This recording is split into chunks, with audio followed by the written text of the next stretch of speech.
In 1978, at a time when modernist planning was under heavy criticism, two thinkers published a book that quietly redefined urban theory, Collage City.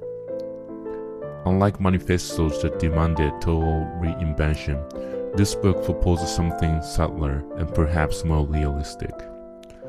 Instead of the perfect city built from the scratch, Rowe and Koetter suggested the city should be the collage, a layered composition of fragments, old and new, order and accident, utopia and pragmatism. It was not a rejection of the design, it was a rejection of total control.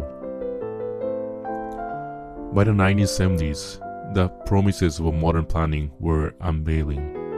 Large-scale urban renewal had erased historic neighborhoods. Housing megastructures were deteriorating. Cities designed around strict zoning lacked vitality. The utopian visions of figures like Le Corbusier had been implemented, but often with disappointing social results. Rowe and Colin saw the problem not simply as aesthetic, it was ideological. Modernism believed in a total vision, total order, total coherence, and that, they argued, was a mistake. So one of the most philosophical discussions in Collage City is the tension between utopian planning and anti-utopian skepticism. Argue that 20th century urbanism was dominated by utopian thinking. Utopian urban design usually means the attempt to create a perfect, fully relational city designed according to universal principles. Many of the most famous modernist projects belong to this tradition. For example, Le Corbusier proposed Radiant City, a city composed of towers arranged in geometric order, surrounded by green space and organized through strict functional zoning. Similarly, many planners believed that social problems could be solved through total spatial reorganization. If we could design a city correctly, they believed society itself would become more rational and harmonious. But authors argue that this utopian ambition contains a fundamental problem. Utopian plans assume that one vision can organize the entire city. This assumption requires enormous authority.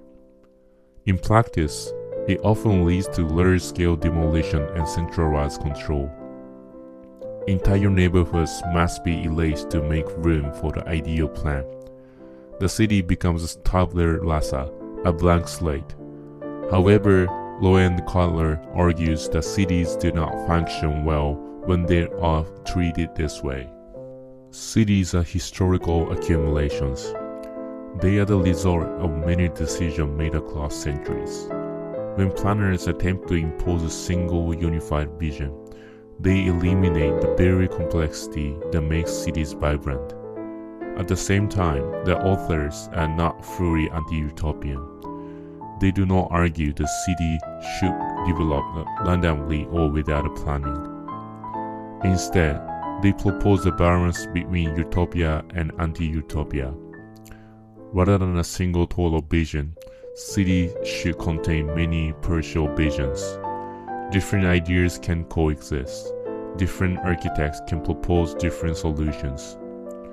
The city becomes a place of controlled diversity, where multiple strategies interact rather than one ideology dominating everything. This is one of the most important philosophical arguments in the book. Cities should remain open systems rather than finished designs. Another key concept in Collage City is figure ground analysis.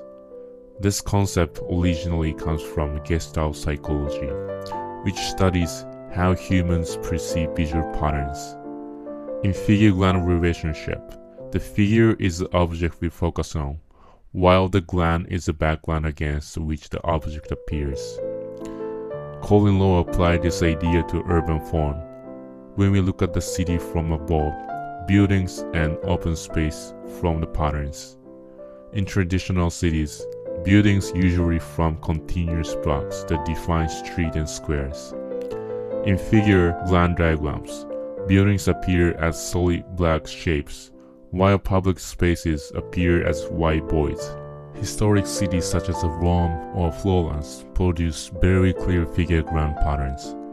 Buildings form continuous edges that shape streets and plazas. Public space is clearly defined. The voids of the city become legible and coherent. Modernist planning reversed this relationship.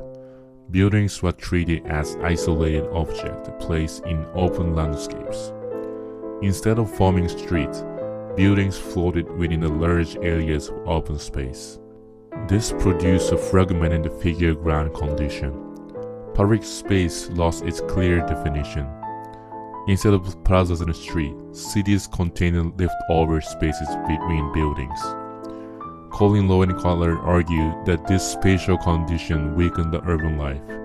People tend to gather in spaces that feel enclosed and legible. Traditional urban form created these conditions naturally. Therefore, the author suggests that urban design should recover the spatial clarity of figure-ground relationship while still allowing modern architectural diversity.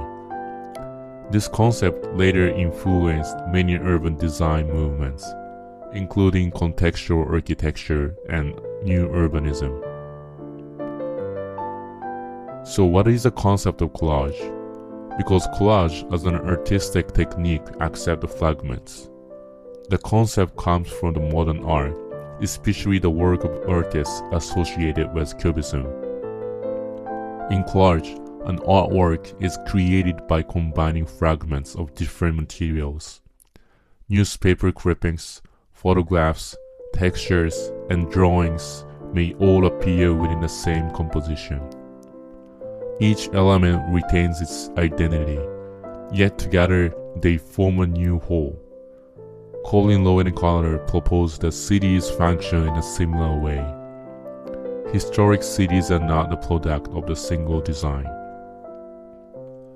They are assembling of fragments from different eras. A medieval street may interact with the Renaissance plaza. A 19th century building may stand beside a modern structure. Rather than creating disorder, these fragments can produce rich urban complexity. The collage city therefore accepts the contradiction. It allows different architectural languages to coexist. This idea is fundamentally different from the modernist planning. Modernist planners sought purity and coherence. They wanted cities to follow a single design language. Colin, Rowe rejected that idea. Colin, Rowe argued that the richness of urban life emerges from diversity and juxtaposition. The collage city is therefore not chaotic. It is carefully structured through relationships between the fragments. Old and new elements interact. Historic structures remain visible while new interventions introduce additional layers. Urban form becomes a dialogue between past and present. This concept also has political implications. If cities are collage, then no single authority should control the entire composition. Urban development becomes a collaborative process involving many actors. Architecture becomes a part of an ongoing conversation rather than a final statement.